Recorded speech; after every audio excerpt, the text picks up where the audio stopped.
আচ্ছা মা, সালমা কেনই বা রাজুকে রক্ত দিতে যাচ্ছে আর আপনি কেনই বা নিষেধ করছেন? আপনি কি সালমাকে চেনেন? হ্যাঁ, তাহলে শোনো। সালমা, তোর এত বড় সাহস, বাপের বুকের উপর এত বড় কথা বলতে পারলি? হ্যাঁ পারলাম, আমি মমিনকে ভালোবাসি আর মমিনকেই বিয়ে করব। দোষ না, তোমার মেয়েকে চুপ করতে বলো। হাত পা বেঁধে নদীতে ফেলে দেবো, তবু ওই ভিখারি তোর কোনো সাথে বিয়ে দেবো না। এই শাইনকে ফোন করে আসতে বল, আমি কালকের মধ্যেই ওদের বিয়েটা সেরে ফেলতে চাই।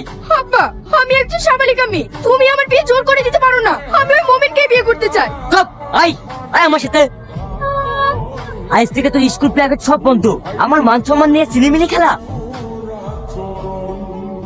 সালমা, তুমি আমাদের বাড়িতে? হ্যাঁ, আমি চলে এসেছি। আমি আর কোনোদিন ওই বাড়িতে ফিরে যাব না। তুমি জানো, আমার আবার শাহিনের সাথে বিয়ে ঠিক করেছে। কালকেই আমাদের বিয়ে দিয়ে দেবে। তুমি এটা ঠিক করোনি, এক্ষুনি বাড়ি ফিরে যাও।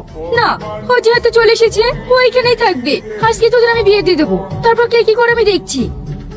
হ্যাঁ মধু, তোমার দাদিমার কাছে যাও। বাবু, তাড়াতাড়ি ফিরবি, ছেলে খেলে ডাক্তারখানায় যেতে হবে, খুব ঠান্ডা লেগেছে। তা আসবে কেনে, শুধু কাজ আর কাজ। ছেলেটার পানে একটু ঘুরি তাকায় না। রাগ করো না, আজকে তাড়াতাড়ি বাড়ি চলে আসবো। আর আমার সোনার জন্য নতুন জামা নিয়ে আসবো। ঠিক আছে, কি জামা যে আনো তাও দেখবো। মা, গরম গরম রুটি খেয়ে নাও।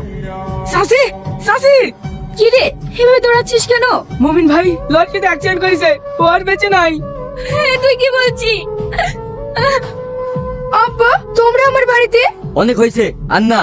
আব্বা, তোমার জামাই অ্যাক্সিডেন্ট করে মারা গিয়েছে। সেটা আমি জানি, আর সেই জন্যই আমি এসেছি। বেরিলে এক্ষুনি আমার সঙ্গে। ওদিকে শাইনের সঙ্গে তোর বিয়ে ঠিক করেছি। ও বিরাট বড় লোকের ছেলে, তোর জীবনটা এভাবে নষ্ট হয়ে যাবে তা আমি হতে দিতে পারবো না। ভাই, হে আপনি কি বলছেন? ও ছেলে, সংসার। আপনার ছেলে আর সংসারের জন্য আমার মেয়ের জীবনটা তো নষ্ট করতে পারে না। তাহলে আপনার মেয়েকে নিয়ে যান। তাহলে রাজু সালমার ছেলে, আর ও এতগুলো কথা কেন গোপন রেখেছে? মা, শাহিন, রাজু কেমন করছে? রাজু, খোদা, আমার ছেলেকে তুমি ভিক্ষা দাও। মা!